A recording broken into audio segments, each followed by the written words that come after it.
Jean-Gabriel Perriot, on vous reçoit pour un film que vous avez réalisé qui s'appelle Une jeunesse allemande.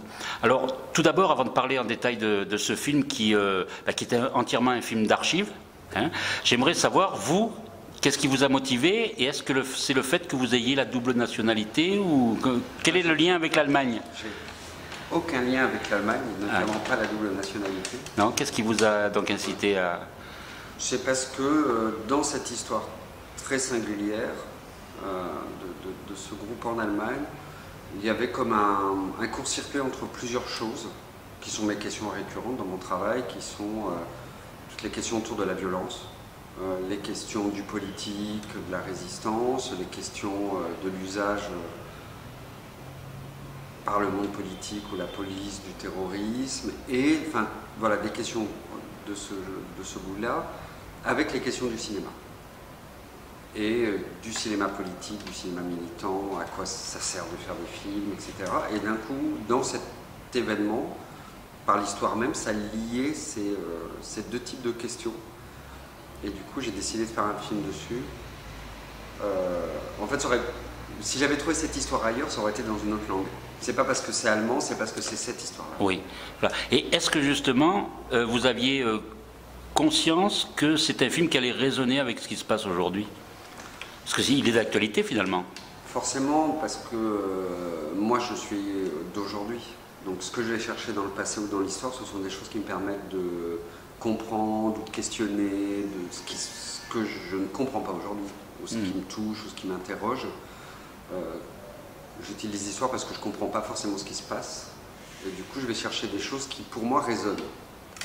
Et donc, c'est parce que moi, je veux aujourd'hui que ça résonne forcément avec ce qui se passe. Ma lecture de cette histoire-là reste malgré tout une lecture depuis le présent. Donc, ce que je raconte de cette histoire, c'est ce qui crée encore des échos, des résonances avec aujourd'hui. Et c'est pour ça que vous faites justement, vous servez des documents en les alignant dans votre ordre à vous, mais en parlant justement de continuité dans l'histoire, l'histoire avec un grand H. Parce que c'est vrai qu'on se rend compte vraiment que ce sont des documents qui sont purs, qui vous allez jusqu'au bout, même jusqu'à montrer des génériques, jusqu'à montrer des petites des imperfections dans ces documents. Donc c'est pour ça que vous avez voulu, pour l'authenticité, raconter ça, parce que par rapport à l'histoire du cinéma, c'est ça, c'est que les films ont été faits comme ça. Donc vous n'avez pas eu besoin de couper certaines choses ou de... J'ai forcément coupé. Ce qui change dans la manière de présenter les archives, c'est normalement les archives sont toujours commentées, soit par des interviews de gens qui disent ah je m'en rappelle à l'époque ça se passait comme ça, ou une voix off qui va dire regardez ça s'est passé en telle année. Du coup des voix off, des interviews qui expliquent, tandis que là il n'y a que de l'archive brute, ce qui fait que déjà on a l'impression on le voit comme on verrait quelque chose d'aujourd'hui, enfin du coup il y a plus cette chose de mise à distance. Oui, voilà. C'est une espèce de grand zapping de l'époque, enfin c'est une manière de raconter qui est quand même toujours contemporaine, comme si on était à la télé et qu'on passait d'un bout à l'autre. Ça conserve sa force c'est raconté au présent, parce qu'il n'y a que de l'archive et qu'il n'y a personne pour dire ah je me rappelle, comme il n'y a pas ce je me rappelle, où c'était il y a 30 ans, 40 ans, on le voit comme si on voyait, c'est le même effet qu'un film de fiction. Oui. Voilà. Et en même temps, c'est le même effet que si on avait les informations là au jour le jour, ou sous les yeux. Oui. Donc en même temps, on se dit mais ça n'a pas changé finalement. Non, heureusement, il y a des choses qui ont changé. Oui, il y a des choses qui ont changé, mais non, mais il y a des choses qui ont changé, mais les préoccupations sont les mêmes. Comment on construit le monde, un monde meilleur, ça sera toujours une question, je pense qu'on partagera tout le temps. Celle-là, parmi d'autres, après, la question de la violence est la même. Qu'est-ce qu'on fait face à ça? Il y a une question qui est très actuelle, la question du terrorisme, forcément. Et oui. Et il y a quand même des questions. On a changé d'époque et il y a quand même des choses qui nous meuvent toujours, mais qui se poseront dans 20 ans, qui se sont posées avant. Il y a quand même une certaine histoire de l'humanité qui est toujours la même. On partage toujours la même chose avec des pays différents ou des temps différents. C'est ce que vous avez voulu montrer justement avec cette jeunesse allemande? Je ne sais pas si j'ai voulu le montrer. Parce que la jeunesse allemande, peut-être que, juste un aparté, a été longtemps coupable, justement, s'est senti coupable de ce qu'avaient fait leurs aînés. Oui, c'était... Donc c'est pour ça que c'est plus marquant aussi. C'est une chose très singulière, oui, parce que ça rend de manière très claire le conflit avec les parents, qui est un truc de la jeunesse en général, où les parents, pas nos vrais parents, mais en tout cas une génération d'avant, qu'on peut accuser de ne pas avoir changé la société ou de l'avoir mal construite. On lutte toujours contre ceux qui ont bâti l'endroit dans lequel on arrive. Et c'est vrai que là, c'est très métaphorique parce que la génération pour eux d'avant, c'est celle qui ont participé au régime nazi. Donc il y a une chose c'est clair comme de l'eau de roche. Enfin, d'un coup, c'est-à-dire qu'on n'est plus on est dans une chose qui est très très concrète. Et que leurs parents sont des parents qui ont soutenu ça. Donc ça rend très... c'est très prégnant, ça devient très très fort et du coup, même si eux ont vécu cette histoire-là et que nous on ne vit pas la même, mais malgré tout, le conflit des générations est permanent. Et justement, est-ce que vous pensez qu'il pourrait y avoir une façon justement avec l'histoire, avec tout ça, je pense que peut-être que votre film il peut aussi servir à ça, à ce que les relations entre justement la jeunesse et leurs aînés, il y ait des thèmes de réflexion justement pour dire voilà qu'est-ce qu'on va faire, qu'est-ce qu'on va laisser pour nos enfants. Est-ce que vous pensez que la jeunesse est assez écoutée encore aujourd'hui? Je pense pas. Non. Non, je pense que c'est toujours un peu la même chose. On l'a vu récemment, pas en France, mais avec les printemps arabes. D'un coup, malgré tout, dans ces manifestations, il y avait avant tout une génération qui arrive. Il y avait beaucoup de gens plus âgés, mais il y avait quand même d'un coup, la jeunesse s'exprime là, et ce qu'on a fait dans un premier temps, c'est leur envoyer les flics avec les matraques. Enfin, ça continue encore. Il y a toujours une défiance vis-à-vis de la jeunesse, mais parce qu'il y a une chose qui est un peu agressive et qu'on n'a pas envie, en tant qu'une génération plus âgée, de se faire reprocher en permanence de ne pas avoir fait les choses comme il fallait les faire. Donc il y a une espèce aussi de protection de soi-même là-dedans, bah non, je ne suis pas qu'un vieux con, j'ai aussi fait des choses bien. Voilà, il y a une chose qui se répond, mais je pense qu'on n'écoute pas assez en général les revendications du changement, qu'ils soient chez les jeunes, mais on pourrait dire la même chose des ouvriers ou de plein de choses qui demandent à être changées. Des femmes, des communautés. Voilà. Et en général, on réussit en disant on n'est pas si pire que ça, il faut laisser le temps faire, etc. Parce que c'est vrai que le temps passant, on construit une société qui détruit, qui continue de détruire. Donc il y a une impatience, elle est normale, mais c'est vrai que forcément, on se représente les jeunes comme quelque chose d'impatient, et ce qui est en tout cas moi qui me fait toujours plaisir quand je les vois débarquer. Alors là vous êtes jeune, mais est-ce que justement avec vos films, avec les films que vous faites, est-ce que déjà ça vous fait penser quand vous serez justement les générations futures? Moi je suis déjà la génération d'après, j'ai 40 ans. Donc ça se voit pas, oui. Ça se voit pas. C'est déjà partie de la génération d'avant, quoi. Moi je suis coincé déjà dans une génération où on n'avait pas beaucoup de possibilités. Là il y a celle qui arrive derrière qui est encore... Nous, on n'a rien réussi. Nous, je pense que la différence, c'est qu'on ne voulait rien changer. Donc peut-être qu'ils veulent changer des choses. En tout cas, nous, on ne s'est pas beaucoup battu. Je pense qu'on est toujours un peu responsable de ne pas avoir fait changer les choses. Dans tous les cas, il y a quelque chose. Et puis, plus les années avancent, plus on est dans la compromission, parce qu'on vit quand même ce monde au quotidien.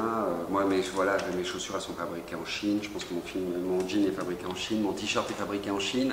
Et oui, on n'y peut rien, ça. Voilà, pour l'instant, on n'y peut rien. Voilà, on participe. C'est vrai qu'on pourrait bloquer ça, mais... on se dit, voilà, c'est quand même un jean qui est moins cher qu'un... Voilà.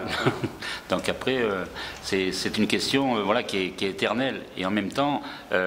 au moins, l'essentiel, c'est pas est-ce que c'est pas dans le fait d'en avoir conscience? Oui, au moins. Parce que ça n'a rien à voir avec l'âge. Voilà, c'est l'essentiel.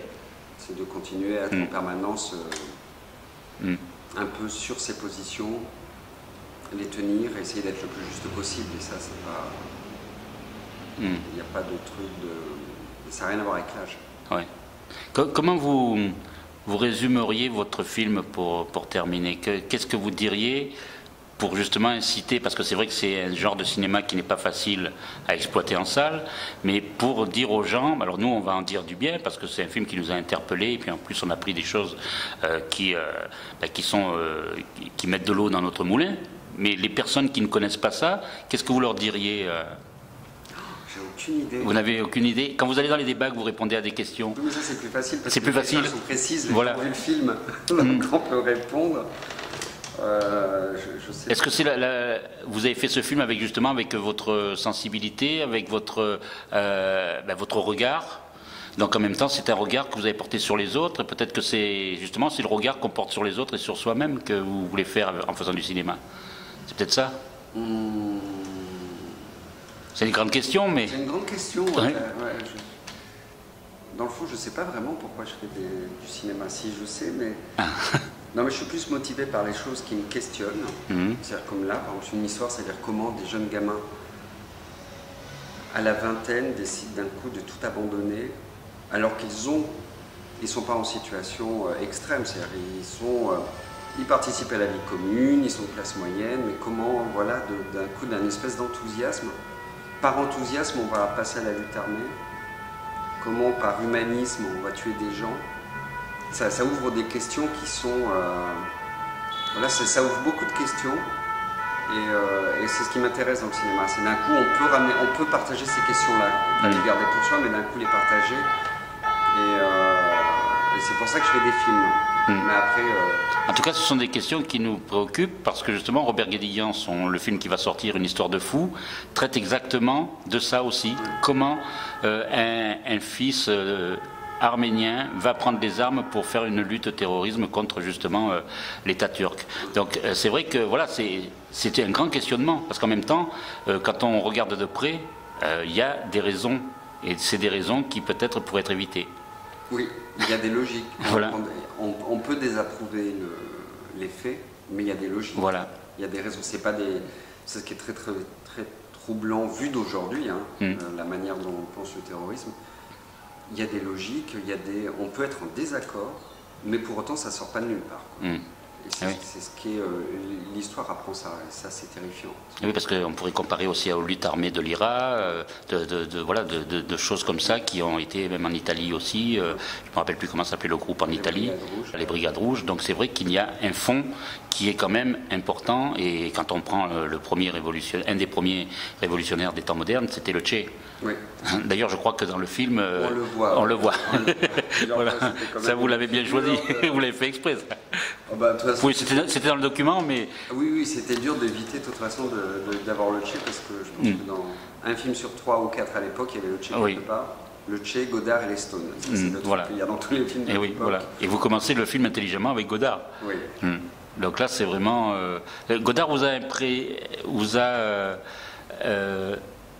a, on peut dire, guidé dans vos études cinématographiques ou dans votre savoir-faire ou pas, non? Parce que c'est vrai que tout de suite vous donnez le ton là, c'est-à-dire qu'on ne va pas voir quelque chose d'ordinaire, même au niveau documentaire. Oui, mais ce que j'aime bien quand d'un coup d'appeler Godard, et surtout cette phrase qu'on peut faire des films en Allemagne aujourd'hui, c'est ces moments où Godard est à la fois brillant et en même temps pas ridicule mais drôle. Parce qu'évidemment qu'on peut faire des films en Allemagne aujourd'hui. Enfin, ce que montre d'ailleurs après Fassbinder, etc. Mais en tout cas, il pointe toujours les questions de manière un peu acide, qui est assez agréable. Moi, c'est quelqu'un que j'aime beaucoup. Enfin, avec des films très, très, très, très importants, j'aime beaucoup le fait que ça soit éclaté chez Godard. Enfin, il y a des Godards, il n'y a pas un Godard. Oui. Enfin, tout ça dans un même bonhomme. Oui, il y a des périodes, comme on peut dire Picasso avait ses périodes, Godard a ses périodes. A ses périodes, et c'est assez fascinant parce qu'il a fait des films magnifiques, des films totalement ratés, mais à côté de ça, des films très, très beaux. Et il porte l'histoire de ces années-là, Godard. Voilà. C'est quelqu'un de... Moi, j'ai découvert plein d'archives du monde entier des fins des années 60-70 où on dit il y a Marx, il y a Lénine et il y a Godard. Mais vraiment avec... Enfin, je sais pas, il y a des films sur Black Panther où on parle de Godard. Ouais. Enfin, c'est Godard, on sous-estime aujourd'hui le fait que c'était quand même une des stars de la révolutionnaire de l'époque. Et son cinéma suit ce parcours-là. Et parallèlement, moi, à mon histoire, il fait de plus en plus de cinéma engagé, le Cinétract, le 68, tout ça. Ensuite, il fonde le groupe Dziga Vertov, où il fonde un collectif, où tous les films parlent de lutte armée. Il y a quand même un film où il montre comment on fait des bombes. Et en 1974, il se rend compte que c'est un échec. Voilà. Lui, en tant que cinéaste, il a le luxe de se dire que c'était un échec. Oui, parce qu'il était en recherche permanente d'expression à travers le cinéma, mais aussi lui-même. lui aussi cherchait. Oui, lui, il voulait que les films soient... Il cherche, quoi, puisqu'il n'a pas fini encore. Il a encore une nouvelle période. Ah oui. On peut le dire. C'est un peu plus dur pour moi. Mais... Voilà. En tout cas, nous, ce qui est intéressant dans votre film, c'est que justement, on est attiré par justement cette jeunesse allemande, qui est une jeunesse, on peut dire, internationale, parce qu'on se retrouve tous là-dedans, et c'est un des points de vue du film qui, moi, m'a vraiment percuté, et qui en même temps m'a donné envie de découvrir, justement, de raconter des histoires de cette façon-là. C'est vraiment particulier. En tout cas, moi, je conseille votre film pour ça. Bon, bah, super. Voilà. Jean-Gabriel Pirot, merci beaucoup. Merci beaucoup.